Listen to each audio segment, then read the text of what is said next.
தெறிக்கவிடும் காரம் நிறம் சுவையை தருகிறது. ஆச்சி மிளகாய் தூள் தெறிக்கவிடும் காரம் நிறம் சுவை. மற்றொரு அண்மை செய்தி. திருச்சி சிவா வீட்டை முற்றுகையிட தற்போது காங்கிரஸ் கட்சியினர் முயற்சி மேற்கொண்டிருக்கிறார்கள். அண்மை செய்தியாக பார்க்கிறோம். பெருந்தலைவர் காமராஜர் குறித்த திருச்சி சிவான் பேச்சுக்கு காங்கிரஸ் கட்சியினர் கடும் கண்டனத்தை தெரிவித்திருந்த நிலையில் அவர் மன்னிப்பு கேட்காவிட்டால் அவரது வீட்டை இன்று முற்றுகையிடுவோம் என்று ஏற்கனவே அறிவித்திருந்தனர். தற்போது அந்த முயற்சியை காங்கிரசார் மேற்கொண்டிருக்கிறார்கள். காட்சிகளை பார்க்கிறோம்.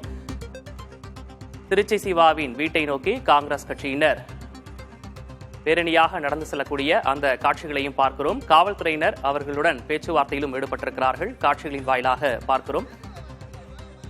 இது தொடர்பான கூடுதல் விவரங்களை செய்தியாளர் சார்லஸிடம் கேட்கலாம். சார்லஸ், விரிவான விவரம்.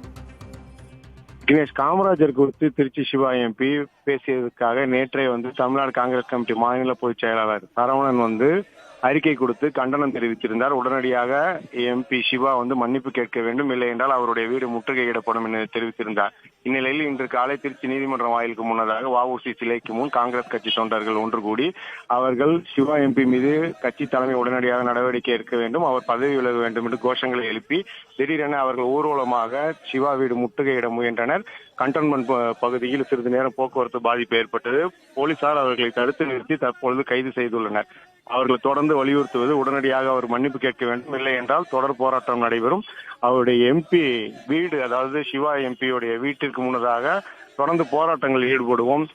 முதல்வர் ஸ்டாலின் அவர்கள் உடனடியாக இதற்கு நடவடிக்கை எடுக்க வேண்டும் என்று வலியுறுத்தி அவர்கள் தற்பொழுது இந்த போராட்டத்தை நடத்தியிருக்காங்க.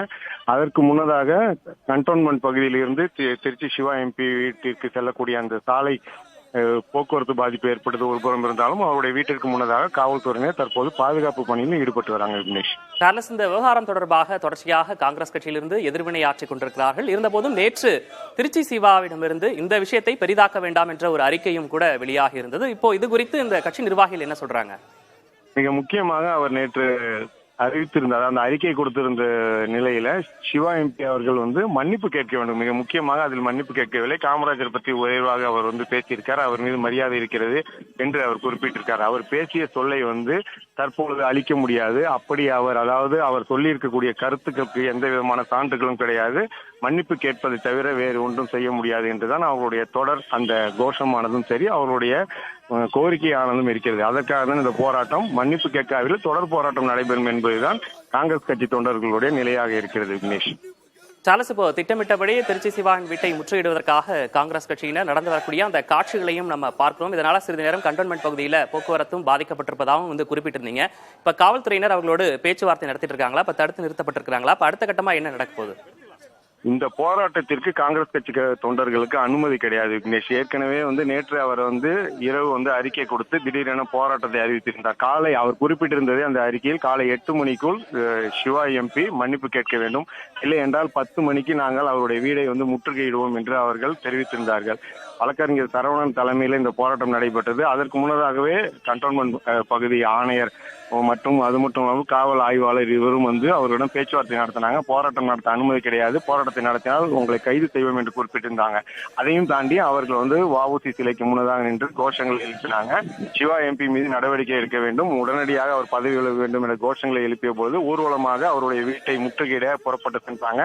கண்டோன்மெண்ட் பகுதி என்பது நீதிமன்றம் வாயில் மற்றும் முக்கியமான அலுவலகங்கள், தீயணைப்புத்துறை அலுவலகம், அதே போல கண்டோன்மெண்ட் காவல் ஆணையர் அலுவலகம், ஆய்வாளர் அலுவலகம் உள்ளிட்ட பகுதிகளில் அது சந்திப்பு சாலை. அந்த சாலையில இவருடைய ஊர்வலம் நடைபெற்றதால் சிறிது நேரம் போக்குவரத்து பாதிப்பு ஏற்பட்டது.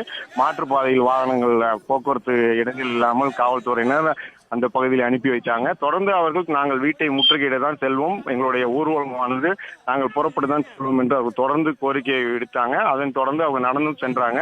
காவல்துறையினர் அவர்களை தடுத்து நிறுத்தி உடனடியாக நீங்கள் கைதாக வேண்டும், இல்லை என்றால் தொடர் நடவடிக்கை, சட்ட நடவடிக்கை எடுக்கப்படும் என அவர்கள் கேட்டுக்கொண்டாங்க. அதன் பிறகு அவர்கள் அனைவரும் கைதாகி இப்ப தற்பொழுது அருகில் உள்ள திருமண மண்டபத்தில் அவர்கள் அடைத்து வைக்கப்பட்டிருக்காங்க. விக்னேஷ், அடுத்தடுத்த விவரங்களுக்காக மீண்டும் தொடர்பு கொள்கிறோம். தற்போதைய விவரங்களுக்கு நன்றி சார்லஸ்.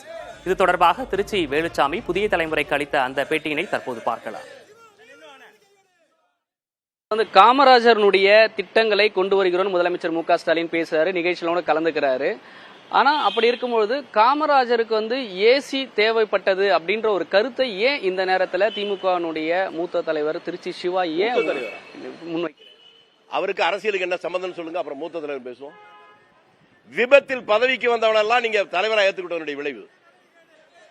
நான் என்ன கேட்கிறேன், காமராஜரை பார்த்தது உண்டா அந்த ஆளு? எங்க ஊர் தான், பக்கத்துல தான். காமராஜர் யாருனாவது தெரியுமா? இது உடனே ஒண்ணு சொன்னா இந்த ஒண்ணுதான் சொல்லலாம். இந்த மாதிரி ஒரு பைத்தியக்காரன் அந்த காலத்துல படிச்சவன் நான் எம்பின்னு சொல்லி ஒண்ணு பேசினான். என்னன்னு கேட்டா, ஹைதராபாத் பேங்க்ல காமராஜருக்கு 10 கோடி ரூபாய் பணம் இருக்கு. அதை நம்பி குமுதம் பத்திரிகையில தலையங்கள் இருந்தாங்க. அதை தெரிஞ்சா இந்த மூதேவிகளுக்கெல்லாம் காமராஜர் யாருன்னு அப்பதான் புரியும். அப்ப பால்யூன்னு ஒரு நிருபர், ஒரு 20-22 வயசு மட்டும் இருக்கிற இளைஞன், அந்த பத்திரிகையில அந்த தலையங்க வந்ததுக்கு பின்னால 2 நாள் கழிச்சு தலைவர் காமராஜ் வீட்டுக்கு திருமலைப்பள்ளி ரோட்டுக்கு வர்றாரு. வந்தோடனே என்ன தம்பி இங்க தேடி வந்திருக்கேன்னு அவர் கேட்கிறாரு.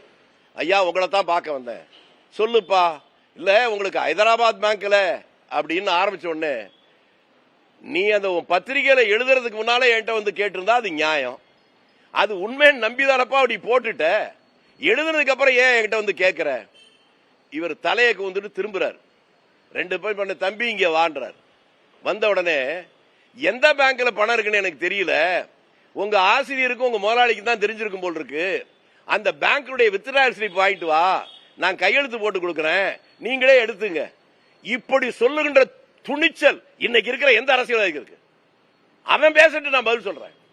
ஒரு புனிதமான ஒரு தலைவனாக வாழ்ந்து தன்னுடைய வாழ்க்கையை ஒரு வேள்வியாக வைத்துக் கொண்டு 9 ஆண்டு காலங்கள் திருச்சி வேலுச்சாமி புதிய தலைமுறைக்கு அளித்த அந்த பேட்டியினையும் பார்த்தோம். முதல்வர் வருத்தம் தெரிவிக்க வேண்டும் என்று அவர் வலியுறுத்தி இருக்கிறார். தொடர்பான பல்வேறு விஷயங்களையும் அவர் பேசியிருக்கிறார்.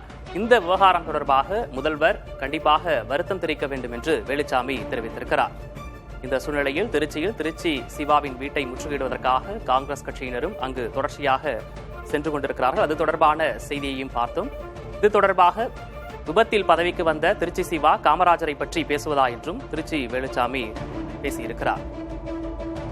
தெறிக்கவிடும் காரம் நிறம் சுவையை தருகிறது. ஆச்சி மிளகாய் தூள் தெறிக்கவிடும் காரம் நிறம் சுவை.